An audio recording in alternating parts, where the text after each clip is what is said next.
PM का संबोधन सुनाते।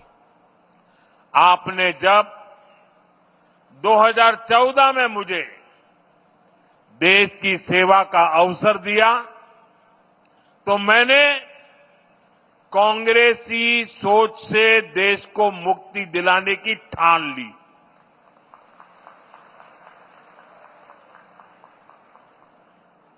हमारी प्रेरणा किसी राज्य में वोटों और सीटों की संख्या नहीं, नेशन फर्स्ट की भावना है। देश पहले हमारा एक ही मंत्र है, नागरिक देवो भव। जिनको कभी किसी ने नहीं पूछा उसको मोदी पूजता है। इसलिए जिस नॉर्थ ईस्ट को कांग्रेस के समय में भुला दिया गया था, वो साल 2014 के बाद विकास की प्राथमिकताओं का केंद्र बन गया है। हमने पूरे नॉर्थ ईस्ट के विकास के लिए बजट कई गुना बढ़ाया। हमने लास्ट माइल कनेक्टिविटी और लास्ट माइल डिलीवरी को अपनी सरकार की पहचान बनाया।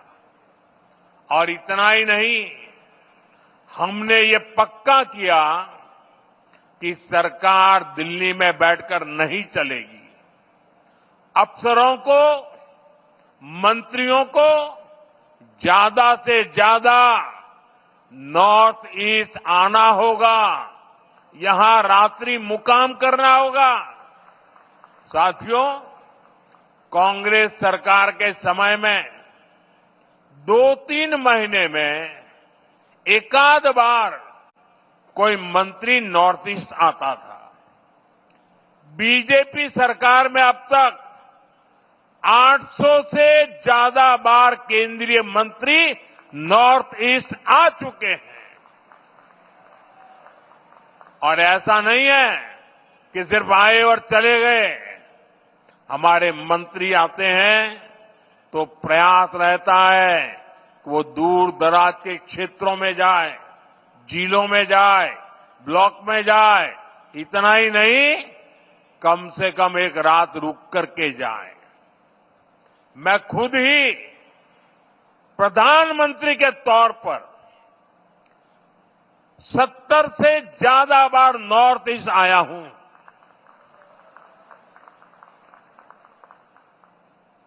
अभी पिछले हफ्ते ही मैं मिजोरम, मणिपुर और असम गया था और रात गुवाहाटी में रुका था। नॉर्थ ईस्ट मुझे दिल से पसंद है और इसलिए हमने दिल की दूरी भी मिटाई है, दिल्ली को आपके पास लेकर के आए हैं। साथियों, हम नॉर्थ ईस्ट के 8 राज्यों को अष्टलक्ष्मी के रूप में पूजते हैं। इसलिए इस क्षेत्र को विकास में पीछे नहीं देख सकते। यहां विकास के लिए केंद्र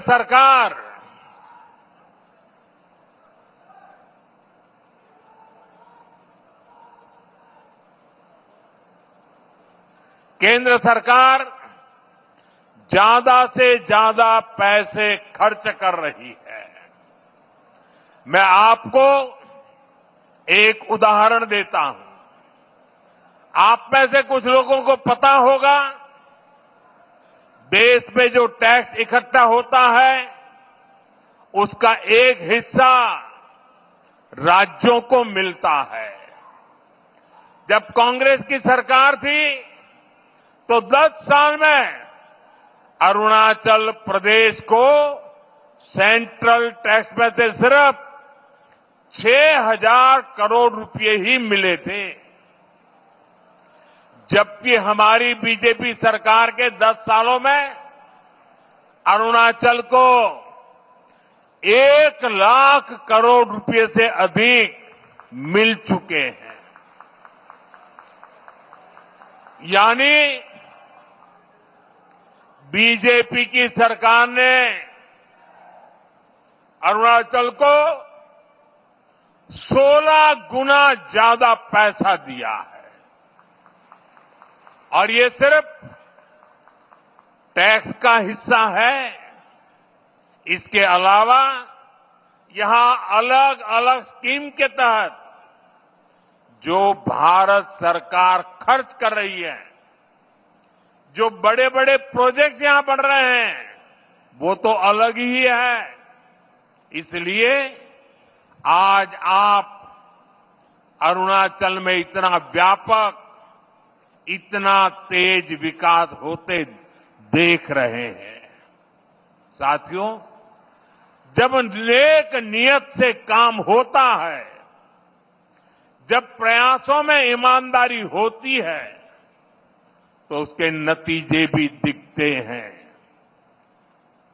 आज हमारा नॉर्थ ईस्ट देश के विकास की ड्राइविंग फोर्स बन रहा है और बहुत बड़ा फोकस यहां सुशासन पर है, गुड गवर्नेंस पर है।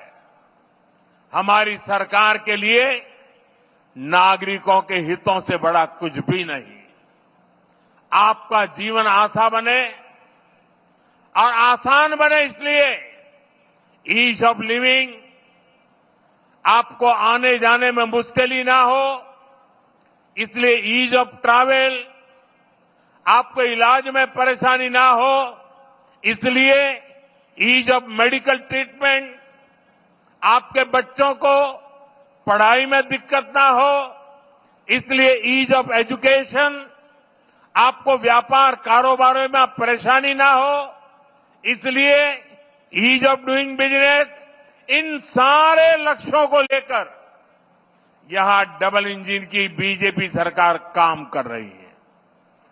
जिन इलाकों में पहले कोई सड़कों की सोच भी नहीं सकता था, आज वहां अच्छे हाईवे बन रहे हैं। सेला टनल जैसा इंफ्रास्ट्रक्चर कुछ साल पहले तक ये सोचना भी असंभव था, लेकिन आज सेला टनल अरुणाचल की पहचान बन चुकी है। साथियों, केंद्र सरकार का प्रयास है कि अरुणाचल सहित नॉर्थ ईस्ट के दूर दराज के इलाकों में हेलीपोर्ट बने, इसलिए इन क्षेत्रों को उड़ान स्कीम से जोड़ा गया है। यहां जो होलोंगी एयरपोर्ट है, वहां भी नई टर्मिनल बिल्डिंग बन चुकी है। अब यहां से सीधे दिल्ली को फ्लाइट मिलती है।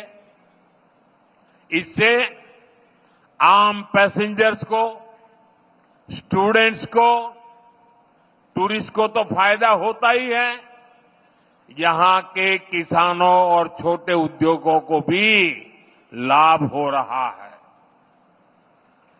यहां से देश के बड़े बाजारों तक फल सब्जियां पहुंचाना, अपनी उपज पहुंचाना अब और आसान हो गया है। साथियों, हम सभी 2047 तक अपने देश को विकसित बनाने के लक्ष्य को लेकर चल रहे हैं। और भारत तभी विकसित होगा जब देश का हर राज्य विकसित होगा। भारत तभी विकसित होगा जब देश का राज्य राष्ट्र के लक्ष्यों के साथ कंधे से कंधा मिलाकर चलेगा। मुझे खुशी है कि देश के बड़े लक्ष्यों को पूरा करने में नॉर्थ ईस्ट बहुत बड़ी भूमिका निभा रहा है। पावर सेक्टर इसका बेहतरीन उदाहरण है। भारत ने 2030 तक 500 गीगावाट बिजली, 500 गीगावाट बिजली गैर परंपरागत स्रोतों से पैदा करने का लक्ष्य रखा है। ये लक्ष्य सोलर पावर, विंड एनर्जी, पानी से बिजली बनाकर पूरा किया जाएगा। हमारा अरुणाचल प्रदेश इसमें देश के साथ कदम ताल करते हुए चल रहा है। आज जिन 2 पावर प्रोजेक्ट्स का शिलान्यास किया गया है, वो पावर प्रोड्यूसर के रूप में अरुणाचल की स्थिति को और मजबूत करेंगे। इससे अरुणाचल के हजारों नौजवानों को नौकरियां मिलेगी और यहां विकास के कार्यों के लिए सस्ती बिजली भी उपलब्ध होगी। कांग्रेस की एक पुरानी आदत है कि विकास का जो भी काम मुश्किल होता है, उस काम को वो कभी हाथ ही नहीं लगाते, भाग जाते।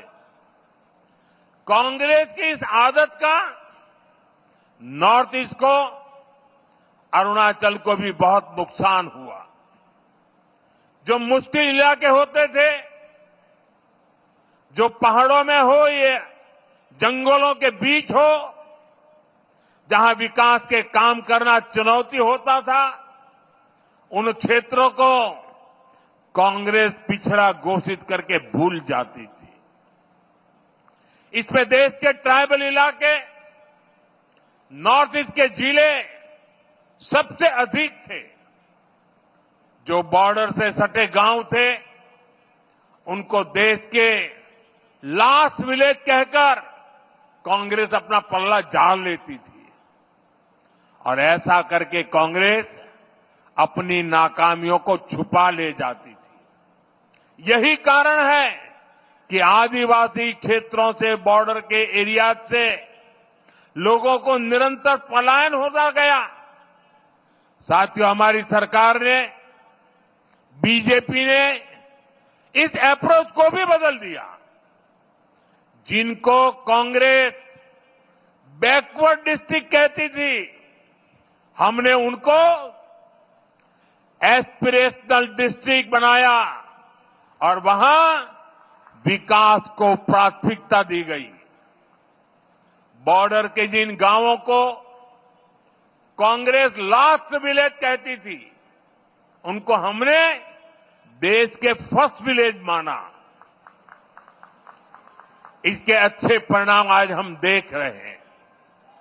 आज बॉर्डर के गांवों में विकास की नई रफ्तार देखी जा रही है। वाइब्रेंट विलेज प्रोग्राम की सफलता ने लोगों का जीवन आसान बनाया है।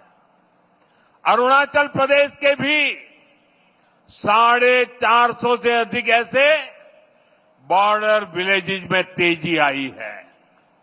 वहां रोड, बिजली और इंटरनेट जैसी सुविधाएं पहुंची है। पहले बॉर्डर से शहरों की तरफ पलायन होता था, लेकिन अब बॉर्डर के गांव टूरिज्म के नए केंद्र बन रहे हैं। साथियों, अरुणाचल में टूरिज्म के लिए बहुत संभावनाएं हैं।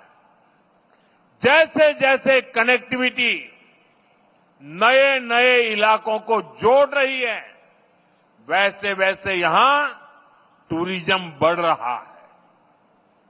मुझे खुशी है कि बीते दशक में यहां टूरिस्ट की संख्या में 2 गुनी वृद्धि हुई है। लेकिन अरुणाचल का सामर्थ्य नेचर और कल्चर से जुड़े टूरिज्म से भी कहीं ज्यादा है। आजकल दुनिया में कॉन्फ्रेंस और कंसर्ट टूरिज्म की भी बहुत बाढ़ आ रही है, बहुत बढ़ रहा है। इसलिए तवांग में बनने जा रहा आधुनिक कन्वेंशन सेंटर अरुणाचल के टूरिज्म में एक नया आयाम जोड़ेगा।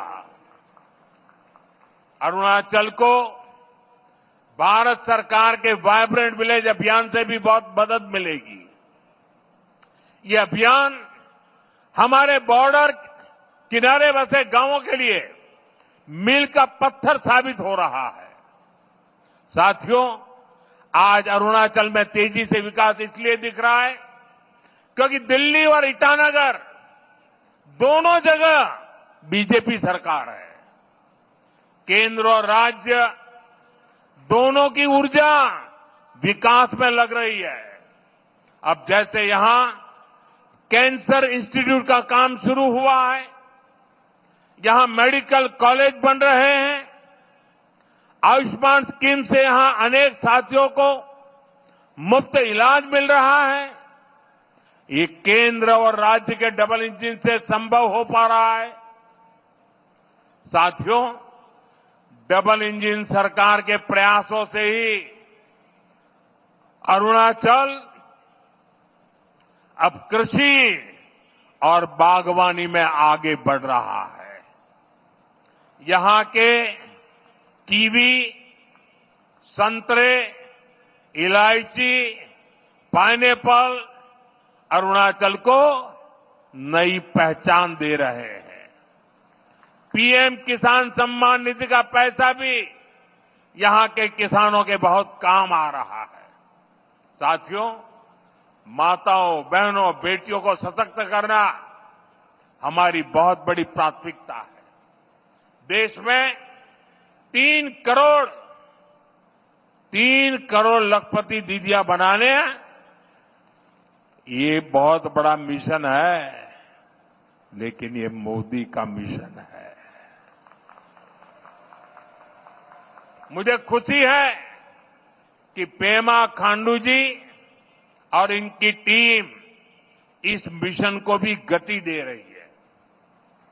यहां बड़ी संख्या में वर्किंग वुमेन हॉस्टल बनाने का जो काम शुरू हुआ है, उससे भी बेटियों को बहुत सुविधा होगी। साथियों, यहां बहुत बड़ी संख्या में माताएं बहनें आई हैं। मैं आपको जीएसटी बचत उत्सव की फिर से एक बार बधाई दूंगा। नेक्स्ट जनरेशन जीएसटी रिफॉर्म का भी बहुत बड़ा फायदा उन्हें ही मिलने वाला है। आपको अब हर महीने घर के बजट में बहुत राहत मिलने वाली है। किचन का सामान हो, बच्चों की पढ़ाई की चीजें हो, जूते कपड़े हो, अब ये और सस्ते हो गए हैं। साथियों, आप साल 2014 के पहले के दिन याद करिए, कितनी सारी परेशानियां थी। महंगाई आसमान छू रही थी, चारों तरफ महा घोटाले हो रहे थे और तब की कांग्रेस सरकार जनता पर टैक्स का बोझ बढ़ाती ही जा रही थी। उस समय साल में 2 लाख रुपए कमाने पर भी इनकम टैक्स लग जाता था। ये मैं 11 साल पहले की बात कर रहा हूं। 2 लाख रुपया अगर कमाया आपने तो आपको इनकम टैक्स देना पड़ता था। और आम जरूरत की कई चीजों पर कांग्रेस की सरकार 30% से अधिक टैक्स लेती थी। बच्चों की टॉफी पर भी इतना टैक्स लगाया जाता था। साथियों, तब मैंने कहा था, मैं आपकी कमाई और आपकी बचत दोनों को बढ़ाने का काम करूंगा। बीते सालों में देश के सामने अनेक बड़ी बड़ी चुनौतियां आई, लेकिन हम इनकम टैक्स घटाते गए। इसी साल हमने, अब विचार कीजिए, 11 साल पहले 2 लाख, इसी साल हमने 12 लाख रुपए तक की वार्षिक आय पर इनकम टैक्स जीरो कर दिया और आज से जीएसटी को भी हमने सिर्फ 2 स्लैब तक सीमित कर दिया है, 5% और 18%।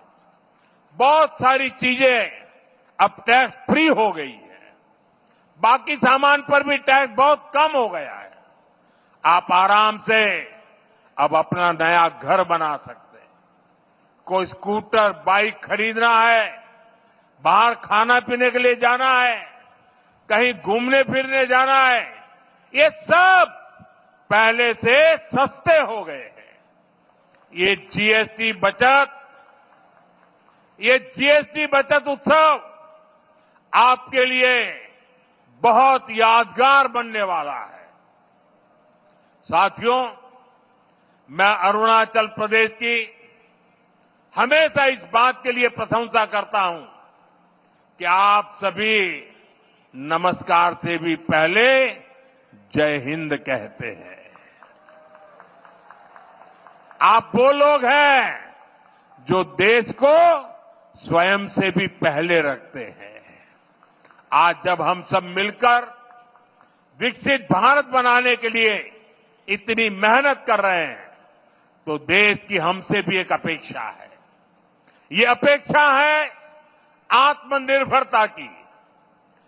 भारत विकसित तभी होगा जब भारत आत्मनिर्भर होगा, और भारत की आत्मनिर्भरता के लिए जरूरी है स्वदेशी का मंत्र।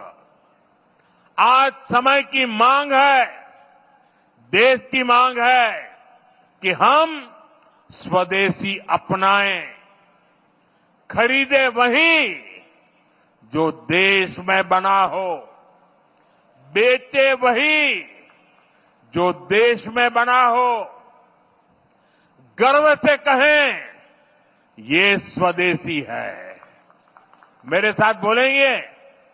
आप लोग मेरे साथ बोलेंगे? मैं कहूंगा गर्व से कहें, आप कहें ये स्वदेशी है। गर्व से कहें, गर्व से कहें, गर्व से कहें। इसी मंत्र पर चलते हुए देश का विकास होगा, अरुणाचल का, नॉर्थ ईस्ट का विकास तेज होगा। एक बार फिर आपको इन विकास परियोजनाओं के लिए बहुत बहुत शुभकामनाएं देता हूं। आज नवरात्रि का पावन पर्व भी है, बचत उत्सव भी है।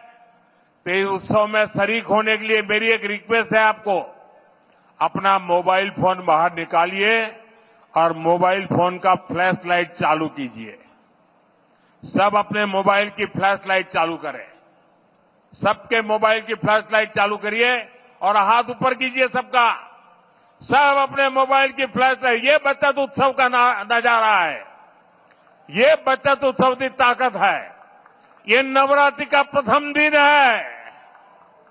देखिए, प्रकाश ही प्रकाश है और अरुणाचल का प्रकाश पूरे देश में फैल जाता है। देखिए, चारों तरफ नजारा देखिए, चारों तरफ नजारा देखिए, रोशनी ही रोशनी, चमकते तारों की तरह